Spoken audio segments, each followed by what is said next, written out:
Êtes-vous certain que votre serre est bien préparée pour l'hiver? Beaucoup de jardiniers pensent qu'en décembre, on peut se reposer tranquillement, laissant la serre dormir sous la neige jusqu'au printemps. Mais cette idée reçue est la source d'une erreur fatale qui, au printemps, se traduira par des maladies, des ravageurs et, dans le pire des cas, par une structure effondrée. Aujourd'hui, nous allons démolir ce mythe. Je vais vous montrer 20 travaux de décembre absolument cruciaux dans la serre qui vont la transformer d'une zone de risque en une véritable forteresse pour vos futures récoltes. Restez jusqu'à la fin et je vous promets que vous apprendrez au moins 5 choses que vous ignoriez totalement. L'une d'entre elles est même capable de doubler la fertilité de votre sol avant la nouvelle saison. Êtes-vous d'accord que décembre est un mois de repos ou plutôt un mois de travail? Dites-le nous dans les commentaires et nous allons commencer. Avant de passer aux actions concrètes, il faut comprendre pourquoi décembre est si essentiel. Ce mois-ci n'est pas consacré à la croissance active, mais à la pose des bases. Imaginez que votre serre est un navire partant pour une longue et rude traversée hivernale. La façon dont vous l'aurez préparé au port déterminera s'il atteindra le havre de printemps sain et sauf. En décembre, nous ne faisons pas qu'un simple nettoyage, nous menons une guerre préventive contre les problèmes futurs, nous combattons les spores fongiques qui n'attendent que la chaleur pour attaquer, nous éliminons les larves nuisibles qui se sont installées pour l'hiver, nous renforçons la structure pour qu'elle puisse supporter des tonnes de neige. En réalité, chaque heure investie dans votre serre en décembre vous fait gagner des semaines de lutte et vous épargne des centaines d'euros au printemps. C'est un investissement direct dans votre tranquillité d'esprit et dans une récolte abondante. Alors, attaquons-nous à l'essentiel, l'ossature de votre serre. Elle vous semble solide et fiable, mais l'hiver est une épreuve de taille. La première chose à faire est de procéder à une inspection complète. Examinez minutieusement tous les nœuds et les points de jonction. Si votre ossature est métallique, traquez les foyers de rouille. Même un petit point de corrosion, exposé à l'humidité et au gel, peut vite devenir un problème majeur. Passez la brosse métallique pour la nettoyer, appliquez un convertisseur de rouille, puis recouvrez d'une peinture protectrice. Pour les structures en bois, l'ennemi principal, c'est la pourriture. Tapez sur tous les éléments pour vérifier qu'il n'y ait pas de zone noircie ou ramollie. Il vaut mieux remplacer toute pièce suspecte ou lui appliquer un traitement antiseptique. Enfin, resserrez tous les boulons et les vis, car les changements de température ont pu les desserrer. Cette simple action augmentera considérablement la solidité globale de la construction. N'oubliez pas, sous le poids de la neige lourde, même l'ossature la plus robuste peut s'effondrer comme un château de cartes. Concentrons-nous sur un point crucial souvent négligé, l'étaiement de vos serres. Ne vous fiez pas seulement à la résistance affichée par le fabricant et surtout ne pariez pas sur la chance. La neige mouillée et la pluie verglaçante génèrent une pression colossale. Décembre, juste avant que le sol ne soit totalement gelé, est le moment parfait pour installer des renforts supplémentaires. Cette précaution est vitale, en particulier pour les serres tunnels ou à arceaux, où la neige a tendance à s'accumuler massivement au sommet. L'option la plus simple consiste en des supports en forme de T, fabriqués à partir de planches ou de chevrons. Placez-les stratégiquement sous la faîtière et sous chaque arceau, notamment dans la zone centrale des travées. Il est crucial que ces étais reposent sur une base solide, comme une brique plate ou une planche, afin d'éviter qu'ils ne s'enfoncent dans le sol sous l'effet de la charge. Si votre installation est longue, ne soyez pas avare sur le nombre de supports. Installez-les avec un espacement d'1,5 mètre à 2 mètres. Cette mesure simple est votre meilleure assurance contre l'effondrement de votre structure. Imaginez la scène. Vous arrivez au printemps et ce sont des ruines qui vous accueillent. Il vaut mieux investir 1 heure de votre temps maintenant que de consacrer des semaines entières à la reconstruction plus tard.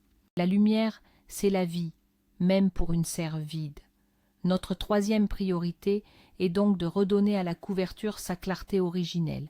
Pendant l'été et l'automne, le polycarbonate ou le film accumule de la poussière, de la saleté, des fientes d'oiseaux.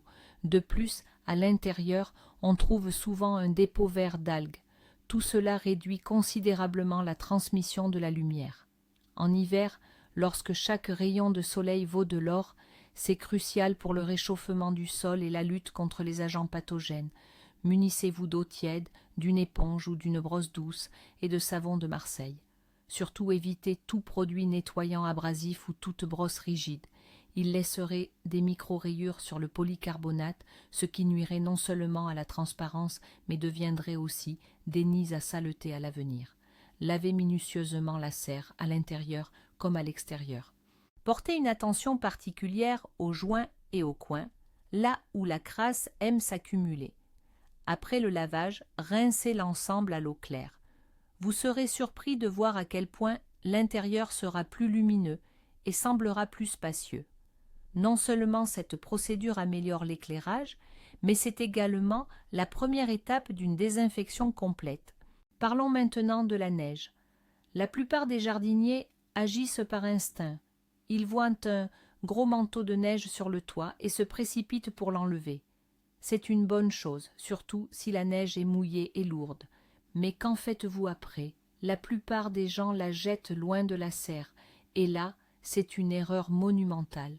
La neige est votre principale ressource gratuite pour revitaliser et hydrater votre sol. C'est pourquoi, une fois le toit dégagé, nous allons faire exactement l'inverse. Rentrons cette neige propre et légère à l'intérieur de la serre. Jetez-la en couche épaisse directement sur les planches de culture. Quel est l'intérêt? Premièrement, sous cette couverture de neige, la terre ne gèle pas aussi profondément. Elle reste plus aérée et sa microflore bénéfique est préservée. Deuxièmement, au printemps, la neige va fondre et saturer le sol en eau de fonte.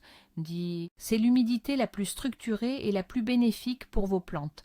Cela vous évitera d'avoir à traîner des seaux d'eau pour le premier arrosage printanier. Étalez une couche d'au moins 30 à 40 cm d'épaisseur. Plus il y en a, mieux c'est. Cette technique culturale simple améliorera radicalement la structure et l'humidité de votre sol en vue de la nouvelle saison. Une fois que la structure et la couverture sont en place, il est temps de se concentrer sur le sol. Le mois de décembre est idéal pour le premier labour, surtout si vous n'avez pas eu le temps de le faire à l'automne. Il n'est pas nécessaire de briser les mottes ni de former des planches de culture parfaitement lisses. Notre objectif est de bêcher la terre sur la hauteur d'un fer de bêche en retournant les plaques de terre sans les émietter. Quel est l'intérêt de cette technique? Toutes les larves, les pupes de ravageurs et les germes pathogènes qui ont élu domicile dans la couche supérieure du sol pour l'hiver vont se retrouver exposés en surface. Le gel se chargera alors du sale travail. Il les détruira tout simplement. De plus, ce labour grossier améliore grandement la structure du sol. La terre s'oxygène, et l'alternance du gel et du dégel sur ces grosses mottes va la rendre beaucoup plus meuble et friable au retour du printemps. Si vous avez une terre lourde ou argileuse, cette technique est absolument indispensable. N'essayez surtout pas d'obtenir un aspect lisse. Au contraire, plus les mottes sont grosses, plus l'effet bénéfique du gel sera important. C'est un travail exigeant, certes, mais vous en récolterez les fruits dès le printemps, avec une terre saine et aérée, prête à être cultivée. Poursuivons cette quête de propreté. Une fois que vous avez nettoyé la structure avec de l'eau savonneuse, il est temps de passer à la désinfection totale. Les champignons et bactéries pathogènes adorent hiverner dans les fissures de la structure, aux jonctions du polycarbonate et dans les recoins les plus cachés. Notre objectif est clair, ne leur laisser aucune chance de survie. Il existe de nombreuses méthodes. On peut utiliser des solutions à base de sulfate de cuivre ou de sulfate de fer, mais celles-ci sont assez agressives. Une option plus douce et écologique serait un traitement avec des préparations spécifiques à base de Bacillus subtili ou de Trichoderma. Cependant, en décembre, par température négative, leur efficacité peut être compromise. C'est pourquoi la bonne vieille méthode du souffrage à la mèche de soufre reste l'une des plus efficaces. Il est crucial de respecter les précautions d'usage. Fermez hermétiquement toutes les portes et les lucarnes et retirez de la serre tous les objets métalliques que vous ne voulez pas voir subir la corrosion. Allumez la mèche, sortez rapidement et refermez la porte de manière étanche. La fumée va s'infiltrer dans la moindre fissure et éliminer la majeure partie des germes. Après ce traitement, il faudra bien aérer la serre pendant plusieurs jours, mais revenons à des considérations plus terre à terre. Occupons-nous de ce qui se passe sous nos pieds. Même après avoir été bêchée et soumise au gel, la terre peut encore abriter les germes les plus résistants, en particulier ceux du mildiou et des diverses pourritures. La désinfection du sol est donc un point absolument crucial de notre programme. Comment s'y prendre en décembre? Utiliser des fongicides chimiques est possible, mais il est préférable d'opter pour des solutions biologiques. Si la température dans la serre se maintient encore autour de 0, vous pouvez arroser les planches de culture avec une solution à base de trichoderma. Ce champignon bénéfique est un véritable prédateur. Il supprime et élimine activement la microflore pathogène. Une autre excellente option consiste à incorporer du tourteau de moutarde dans le sol. Il ne s'agit pas seulement d'un excellent engrais organique, il possède aussi de puissantes propriétés phytosanitaires. Il repousse les taupins et les nématodes, tout en inhibant le développement des maladies fongiques. Il suffit d'épandre le tourteau sur la surface des planches et de l'incorporer légèrement avec un râteau. Au printemps, les nutriments utiles s'infiltreront dans le sol avec l'eau de fonte et commenceront leur action. Beaucoup de jardiniers sèment des engrais verts comme la moutarde, la facélie ou l'avoine dans leurs serres à l'automne. C'est une excellente pratique. Mais que faire de cette masse végétale une fois décembre arrivé? Laisser les plants sur pied n'est pas l'idéal. En effet, les tiges hautes vont retenir la neige, ce qui peut provoquer des dégâts comme la casse des plantes et entraîner une charge inégale sur la structure de la serre. Le mieux est de faucher ou de couper ces engrais verts à ras du sol à l'aide d'une binette ou d'un outil tranchant, et surtout ne retirez en aucun cas cette masse végétale de votre serre. Laissez-la plutôt reposer sur les planches comme paillis. Durant l'hiver sous la neige, elle se décomposera partiellement, protégeant le sol du gel profond et de l'érosion. Au printemps, elle se transformera en un excellent amendement organique, naturellement riche en azote et en oligo-éléments. Il vous suffira ensuite d'incorporer légèrement les résidus dans la couche superficielle du sol. Ainsi, d'une seule action, vous réalisez 3 objectifs à la fois. Vous fertilisez, vous améliorez la structure du sol et vous le protégez. Si jamais vous n'avez pas eu le temps de semer d'engrais verts à l'automne, il n'est pas trop tard pour le faire même en décembre, tant que la terre n'est pas encore gelée. Dispersez simplement des graines de seigle d'hiver ou de vesse et recouvrez-les d'une légère couche de terre. L'hiver, c'est la période rêvée pour enrichir votre sol avec des matières organiques à action longue durée. Je parle ici spécifiquement du fumier frais ou du compost qui n'est pas encore totalement décomposé. Les incorporer au printemps, juste avant la plantation, c'est prendre un risque, car ces matières sont trop agressives et pourraient littéralement brûler les jeunes racines. Par contre, en décembre, c'est le moment idéal. Répartissez simplement cette matière organique uniformément sur la surface de vos planches de culture, même si elle vient recouvrir des engrais verts que vous auriez fauchés. Surtout, ne l'incorporez pas en bêchant ou en l'enterrant profondément. Laissez-la simplement en surface.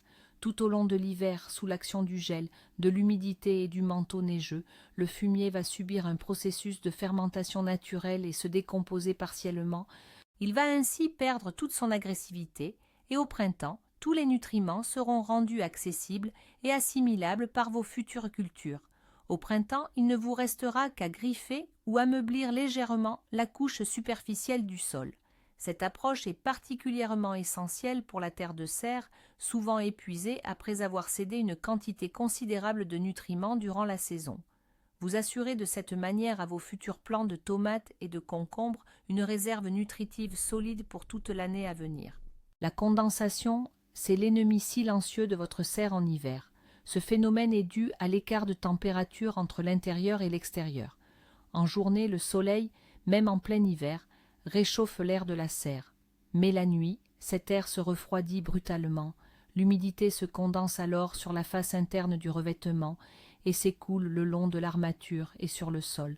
Quels sont les risques? Premièrement, cette humidité permanente est un terrain idéal pour le développement des moisissures et des champignons, surtout si votre structure est en bois.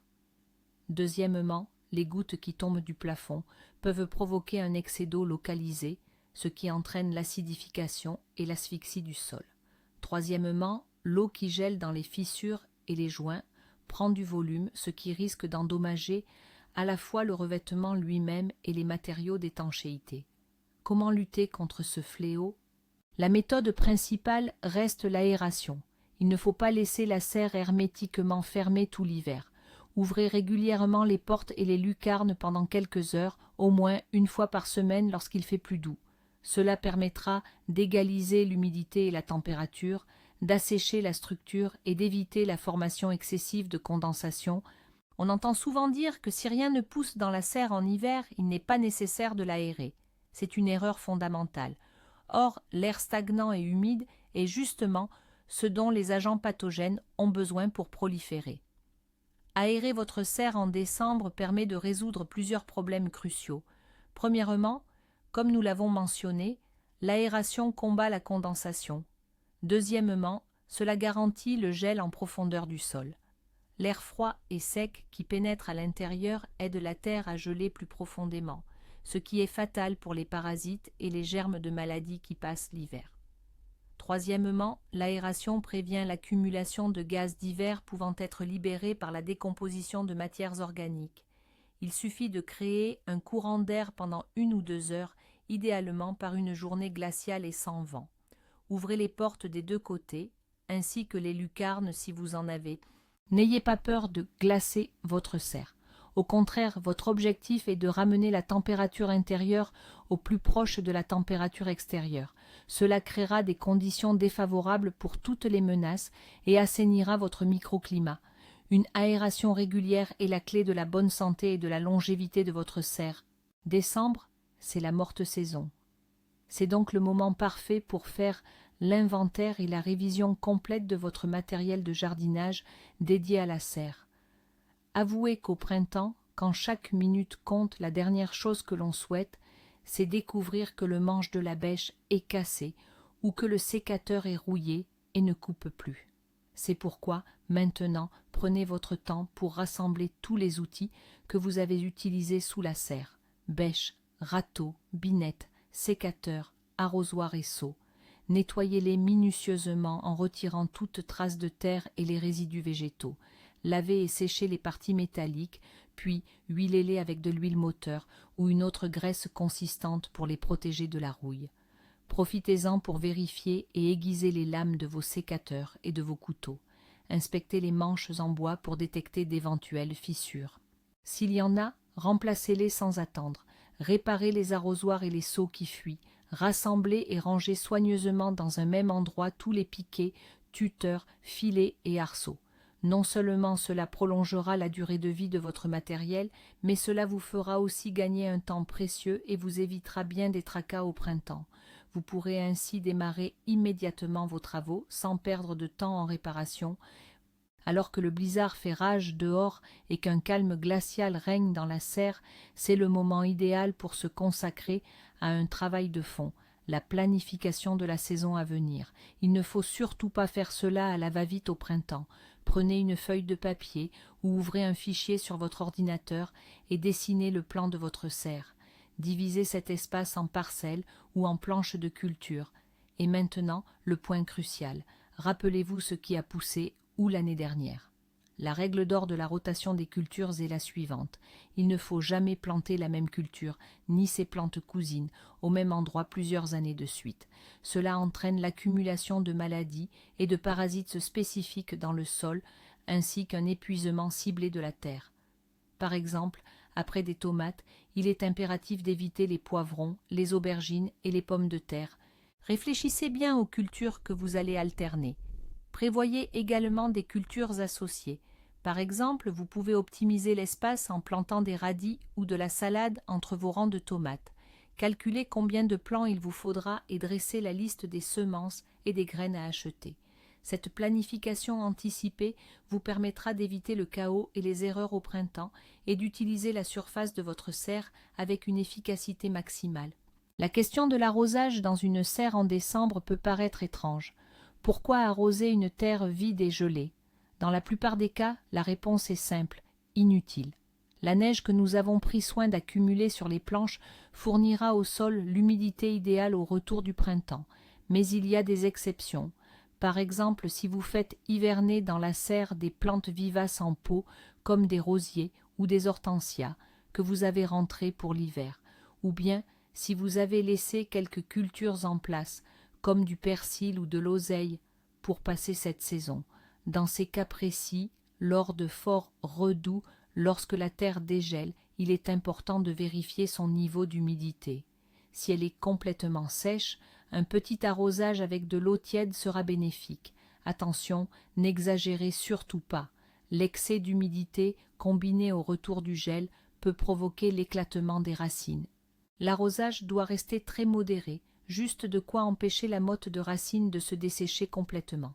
Pour les planches absolument vides, l'arrosage en décembre n'est pas nécessaire. L'humidité est actuellement plus un ennemi qu'un ami, car elle favorise le développement des moisissures. Le chauffage de la serre en hiver est un sujet qui mérite qu'on s'y attarde longuement. Mais dès décembre, il est crucial de prévoir un système de chauffage de secours ou minimal, même si vous n'avez rien prévu de cultiver pour l'instant. Pourquoi faire cela? Simplement parce qu'on a parfois besoin de chaleur pour effectuer certains travaux, comme l'application de traitements liquides qui nécessitent une température positive. Ou peut-être qu'en février, vous aurez envie de démarrer le forçage des bulbes ou le semis de légumes précoces. Avoir une solution prête à l'emploi est un véritable confort. L'option la plus simple, c'est un petit radiateur soufflant électrique ou un chauffage infrarouge. Vérifiez leur bon fonctionnement et préparez vos rallonges électriques. Assurez-vous que l'installation électrique de votre serre est en parfait état et capable de supporter la charge. ND.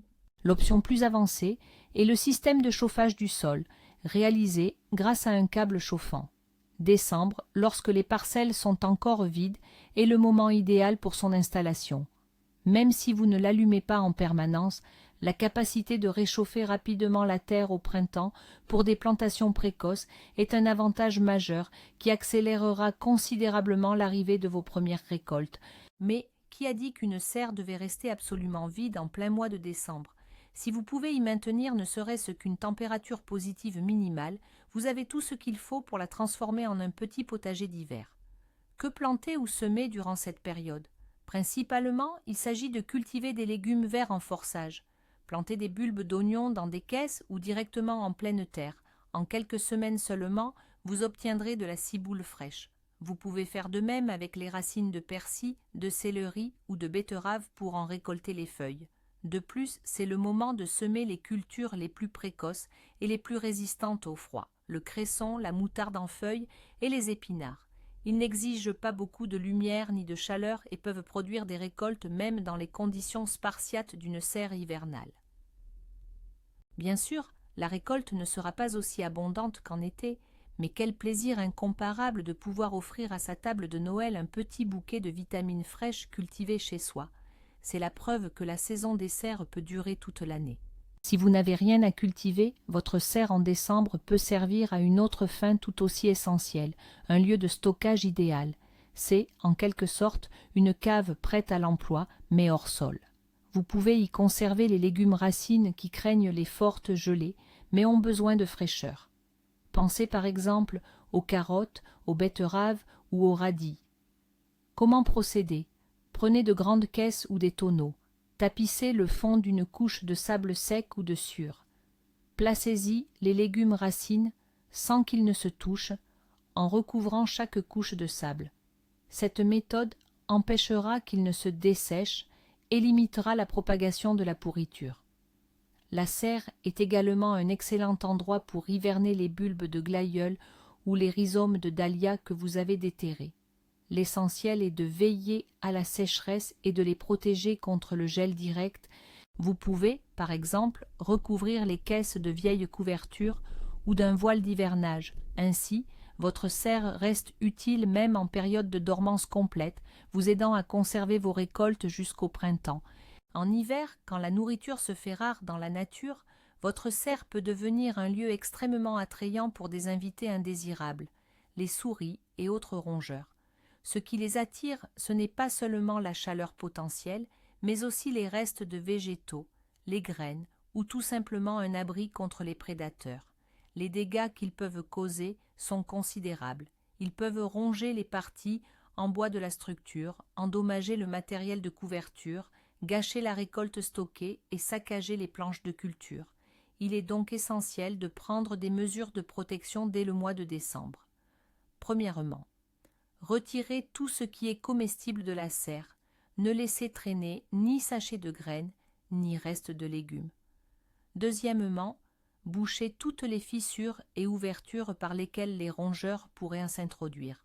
Utilisez pour cela un grillage métallique fin ou de la mousse expansive mélangée, si possible, à du verre pilé. Troisièmement, installez des appâts ou des pièges. Vous pouvez opter pour des appâts empoisonnés prêts à l'emploi ou préférer des remèdes naturels. Disposez des branches de sureau ou des chiffons imbibés de goudron.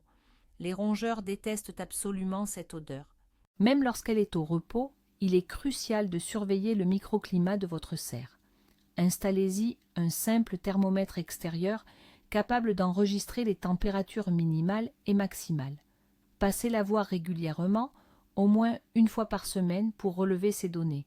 Pourquoi est-ce si important ? Premièrement, cela vous donnera une idée précise de la façon dont votre serre gère la température. Vous pourrez évaluer à quel point elle refroidit la nuit et à quelle vitesse elle se réchauffe lors d'une journée ensoleillée. Ces informations seront très utiles au printemps lorsque vous planifierez les dates de plantation de vos semis. Deuxièmement, les écarts de température trop brusques peuvent être nocifs pour la structure de la serre elle-même. Par exemple, une période de dégel soudain après une forte gelée exerce une contrainte supplémentaire sur les matériaux. Troisièmement, si vous stockez du matériel ou maintenez des cultures à l'intérieur, le contrôle de la température devient tout simplement vital. Avoir un thermomètre vous permet de réagir à temps. Vous pourrez, par exemple, actionner un chauffage d'appoint en cas de chute critique des températures ou, à l'inverse, aérer si le soleil chauffe trop fort. Et nous arrivons maintenant au 20e et dernier point de notre liste. Une fois que le gros du travail est terminé, il est essentiel de procéder à une ultime inspection de contrôle et, si l'on peut dire, de mettre la serre en dormance jusqu'à votre prochaine visite. Refaites un tour complet et vérifiez chaque détail. Assurez-vous que les supports sont bien fixés, que toutes les portes et lucarnes sont hermétiquement closes. Vous pouvez laisser une légère ouverture si une ventilation minimale est requise. Vérifiez que tous les débris ont été enlevés et que les pièges à rongeurs sont correctement disposés. Contrôlez qu'aucun objet susceptible d'être emporté par le vent ne se trouve à proximité et ne risque d'abîmer le revêtement. Jetez un œil à l'intérieur. Tout est-il à sa place? Y a-t-il des signes de fuite? C'est véritablement la touche finale, celle qui vous donne la certitude d'avoir fait tout votre possible pour un hivernage réussi. Vous pouvez désormais fermer la porte l'esprit tranquille et aller savourer une bonne tasse de thé chaud en planifiant vos futurs records de récolte, car vous n'avez pas simplement nettoyé, vous avez posé les bases solides du succès pour toute l'année à venir. Votre serre est fin, prête à affronter tous les caprices de l'hiver. Et voilà, pas à pas, nous avons accompli ensemble ces 20 tâches essentielles pour le mois de décembre. Vous le voyez bien, l'hiver, pour un vrai jardinier ou potagiste, ce n'est pas une période de dormance, mais plutôt un moment de préparation stratégique.